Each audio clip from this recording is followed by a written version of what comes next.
नमस्कार, बिहार मिथिला न्यूज़ में आपका स्वागत है। मैं हूं मनोज। देखिए, अगर कोई सामाजिक कार्य कर सकता है तो वो दो क्षेत्र हैं, शिक्षा और चिकित्सा। चिकित्सा के क्षेत्र में एक महत्वपूर्ण चीज़ ये है कि अगर सही जगह जा कर के आप अपने मरीज़ का इलाज करवाते हैं तो ये आपके लिए एक उपलब्धि है, वरना कई गलत डिसीजन लेने के बाद मरीज को परेशानी होती है। हम बता दें, आज हमारे साथ डॉक्टर स्नेह कुमार झा हैं जो न्यूरो के एमडी हैं और न्यूरोलॉजिस्ट हैं, और हम बता दें कि पूरे बिहार से ही नहीं, बाहर से भी मरीज़, नेपाल से भी मरीज़ जाकर उनसे कंसल्ट लेते हैं। एक चीज़, अब हम अपने इंट्रोडक्शन। मेरा नाम, सबसे पहले नमस्कार सभी दर्शकों को। मेरा नाम डॉक्टर स्नेह कुमार झा है। मैंने MBBS की पढ़ाई पटना PMCH से की, फिर उसके बाद MD मेडिसिन DMCH दरभंगा से की। उसके बाद न्यूरोलॉजी का जो कोर्स होता है DM न्यूरोलॉजी वो KGMC लखनऊ से किया। उसके बाद मैं 2015 से लगातार दरभंगा में ही प्रैक्टिस कर रहा हूँ। ये एक चीज़, न्यूरो के क्षेत्र में पहले इतना नहीं था, पहले फिजिशियन ही न्यूरो का जो है वो इलाज कर लेते थे। ये कब से डिफ्रेंशिएट हुआ, कब से अलग होना हुआ फिजिशियन से? जो आदमी में जागरूकता बढ़ रही है, शिक्षा बढ़ रही है, पेशेंट के लोगों को जब से पता चलने लगा है कि मुझे क्या बीमारी है और किस स्पेशलिस्ट से दिखाना चाहिए, उस हिसाब से पेशेंट जो है खुद ही डिसाइड कर लेते हैं कि मुझे किस स्पेशलिस्ट के पास जाना है। उस हिसाब से वो खुद डिसाइड करते हैं और वो आते हैं दिखाने के लिए, अपने अपने रिस्पेक्टिव स्पेशलिस्ट डॉक्टर से दिखाते हैं। क्यों कोई व्यक्ति कैसे समझेगा कि उसे न्यूरो से संबंधित प्रॉब्लम है? इनिशियल उसका क्या जो जांच है या क्या उसका साइन होता है? न्यूरो की बीमारी, हर विभाग का बीमारी का अपना अपना सिम्टम होता है। किसी को हार्ट का बीमारी तो उसको सांस फूलता है या छाती में दर्द या धड़कन जो भी होता है, ऐसे न्यूरो का बीमारी है। न्यूरो की बीमारी जैसे ब्रेन से लेके शरीर के पूरे नस की बीमारी जो भी हुआ सब न्यूरो स्पेशलिटी के अंदर आता है। जैसे कि किसी को सर में दर्द है, ब्रेन में किसी को स्ट्रोक हो गया, जैसे ब्रेन हेमरेज या इन्फार्क्ट हो गया, मेनिंजाइटिस हो गया, इनकेफ्लाइटिस हो गया, पार्किंसनिज्म हो गया, फिर डिमेंशिया जिसको याददाश्त जाने की बीमारी बोलते हैं वो हो गया। फिर आपको जैसे चारों हाथ पैर में किसी को लकवा मार जाता है जो कि गुलिन-बारे सिंड्रोम हो सकता है, या एक्यूट ट्रांसवर्स माइलाइटिस हो सकता है। इस तरह से पेरिफेरल न्यूरोपैथी भी एक शरीर के नस का बीमारी होता है। तो ये सारा सिम्टम देख के पेशेंट को समझना है कि मुझे मतलब न्यूरो के पास जाना है कि नहीं जाना है। बहुत और सारे सिम्टम है जो कि न्यूरो बीमारी से संबंधित है, जो कि जैसे किसी को कमर में दर्द हो गया, वो भी नस के दबने से होता है, तो वो भी न्यूरोलॉजिस्ट के पास दिखाने आते हैं वो लोग। ऑर्थो और न्यूरो का जो संबंध इसमें थोड़ा सा कंफ्यूजिंग है। हम भी कभी कभी कंफ्यूज है जब हमें लोग कहते हैं कि जैसे हमारे नस में प्रॉब्लम है तो ऑर्थो से दिखाना है, तो यहाँ एक कन्फ्यूजन, उसको ज़रा क्लियर कर दीजिए। जी, तो उसमें से बहुत सारे पेशेंट ऐसे हैं जो नस की बीमारी लेकर आते हैं, जैसे कमर में नस दबा हुआ है या गर्दन में नस दबा हुआ है। तो बहुत सारे पेशेंट तो सिर्फ मेडिसिन से ठीक हो जाते हैं। कुछ पेशेंट हैं कि जिसमें कि मेडिसिन के अलावा सर्जरी का आवश्यकता पड़ता है, तो जिस पेशेंट में सर्जरी की आवश्यकता पड़ती है वो पेशेंट को न्यूरो सर्जन या ऑर्थोपेडिक्स के पास हम लोग भेजते हैं या पेशेंट खुद जाते हैं। क्या लगता है पिछले कुछ वर्षों में न्यूरो से संबंधित मरीजों की संख्या बढ़ी है? ये न्यूरो के संबंधित पेशेंट की संख्या तो बढ़ी है, साथ में पेशेंट के बीच में जागरूकता भी बढ़ी है कि मुझे ये न्यूरो का प्रॉब्लम है तो मुझे न्यूरोलॉजिस्ट के पास दिखाना है। ये सबसे इम्पोर्टेंट।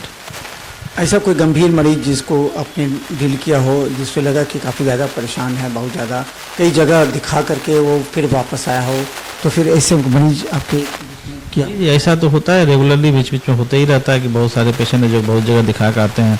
थोड़ा मोड़ा डायग्नोसिस में एरर हो गया कहीं पे, या कुछ दवा का थोड़ा मोड़ा डोज चेंज करना हुआ, तो उस टाइप से जैसे मिर्गी का पेशेंट है, बहुत जगह से दिखा रहा है, सारा दवा वो खा रहा है, बहुत सारा मेडिसिन उसको चल रहा है, उसके बावजूद उसको मिर्गी का अटैक आ रहा है सपोज कीजिए, तो उस केस में हम लोग थोड़ा सा डोज चेंज कर दिए या कोई एक दवा चेंज कर दिए तो उसका मिर्गी का अटैक रुक जाता है। तो इससे उसको लगता है कि मुझे फ़ायदा हुआ है यहाँ पे आने से। तो क्या लगता है कि अभी गंभीर जो न्यूरो का जो मेन गंभीर बीमारी कौन कौन सी है जिसको लोग समझ कर आते हैं? जी, न्यूरो की गंभीर बीमारी में से सबसे पहले तो आपका मिर्गी का शिकायत हुआ, मिर्गी का अटैक रेगुलर आना, ये काफ़ी गंभीर बीमारी को दर्शाता है। दूसरा जो हम लोग स्ट्रोक बोलते हैं, जिसमें कि ब्रेन के अंदर में चाहे नस जाम हो गया या ब्रेन में नस फट गया, ब्रेन हेमरेज, उसके चलते जो पेशेंट को सिम्टम होता है जैसे लकवा मार गया या बेहोश हो गया, तो वो गंभीर बीमारी है। फिर मेनिंजाइटिस जिसको हम लोग माथा का बुखार बोलते हैं, जैसे टीबी मेनिंजाइटिस हो गया या बैक्टीरियल मेनिंजाइटिस या वायरल मेनिंजाइटिस, वो भी गंभीर बीमारी है। प्लस फिर इनकेफ्लाइटिस हो गया, वो भी मस्तिष्क बुखार है, तो वो भी गंभीर बीमारी में आता है। इसके अलावा नस का शिकायत, जैसे चारों हाथ पैर में किसी को लकवा मार गया, गुलिनवारी सिंड्रोम या ट्रांसवर्स माइलेटिस, वो सब भी सारे गंभीर बीमारी की कैटेगरी में ही आते हैं। इस केस में पेशेंट को जो है न्यूरोलॉजिस्ट से दिखा के फिर प्रॉपर इलाज करवाना चाहिए। एक अंतिम सवाल, अपने और विकसित जो टेक्नोलॉजी है इस क्षेत्र में मरीजों के इलाज के लिए, वो कौन सी टेक्नोलॉजी है जो आप अपने अपनाई है? बहुत ज़्यादा सुविधा अभी हम लोगों का बिहार स्टेट में नहीं है, जो कि टेक्नोलॉजी बहुत सारा अभी निकल के आया है, लेकिन जो पेशेंट को मिनिमम सुविधा में यहाँ पे आवश्यकता है दरभंगा में, वो सारा कुछ यहाँ पे है। अगर किसी को नस की जांच की ज़रूरत है, नर्व कंडक्शन स्टडी या इलेक्ट्रोमा EMG वो हम लोग के यहाँ होता है, EEG वो भी हम लोग के यहाँ होता है, CT स्कैन और MRI दरभंगा में व्यवस्था है तो वो भी हो जाता है। तो मोटा मोटी बहुत सारी बीमारी का डायग्नोसिस होने में परेशानी नहीं होती है। कुछ एक बीमारी है जिसमें कुछ स्पेशल टेस्ट की ज़रूरत पड़ती है, तो उस टेस्ट के लिए फिर हम लोगों को पेशेंट को बाहर भेजना पड़ता है, चाहे वो दिल्ली एम्स हो या बेंगलोर निम्हांस हो या फिर वेल्लोर हो, इस टाइप से। अच्छा, कोई मरीज बाहर का है, वो ऑनलाइन अगर आपसे दवा लेना चाहता है या फिर इलाज कराना चाहता है तो उसका क्या सिम्टम हो सकता है? अभी ऑनलाइन का हम लोग कंसल्टेशन नहीं करते हैं यहाँ पे, पेशेंट को आके ही यहाँ पे दिखाना पड़ता है। हमारे साथ डॉक्टर स्नेह कुमार झा हैं, जो लगातार न्यूरो के बढ़ते हुए केसेस को पूरे आधुनिक तरीके से हैंडल कर रहे हैं। और हम बता दें कि लगातार मरीजों की संख्या बढ़ रही है और इसमें थोड़ी सी भी लापरवाही अगर जागरूकता के तो क्यों होते हैं, इससे कैसे बचाव हो न्यूरो से संबंधित बीमारी के लिए? न्यूरो संबंधित बीमारी का बचाव, इसमें जैसे स्ट्रोक ले लीजिए, जो ब्रेन हेमरेज या इंफार्क्ट हो गया, तो उसमें है कि हमको BP को जो है रेगुलरली चेकअप कराना है। खास करके ठंड के मौसम में लोगों का BP बढ़ जाता है, जिससे कि स्ट्रोक के पेशेंट्स का संख्या बढ़ जाता है। तो ठंड में खास करके जिसको BP और शुगर है पहले से, उसको BP शुगर का रेगुलर चेकअप कराना बहुत ही ज़रूरी है, कि कम से कम इस चीज़ से बचने के लिए कि उसको स्ट्रोक का अटैक नहीं है। तो धन्यवाद।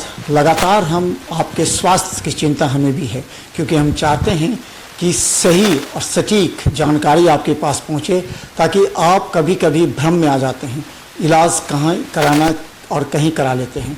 तो सबसे बड़ी बात है कि जिस विभाग से संबंधित बीमारी को उसी विभाग के संबंधित विशेषज्ञ से इलाज कराना आपके स्वास्थ्य के लिए हितकर होगा, वरना थोड़ी सी भी लापरवाही आपको मौत के कगार पर ढकेल देगा। देखते रहिए बिहार मित्र न्यूज़। यूट्यूब में भी सब्सक्राइब कीजिए और केबल चैनल 277 और 985 पर। धन्यवाद।